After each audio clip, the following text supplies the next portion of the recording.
Satellite pic shows 300 kilometers long crack that opened after Turkey earthquake.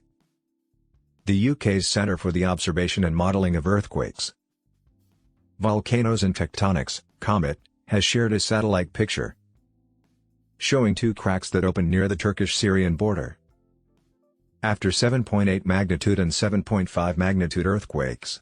The longer of the two ruptures stretches 300 kilometers northeast from the Mediterranean Sea's northeastern tip and was created by the 7.8 magnitude earthquake.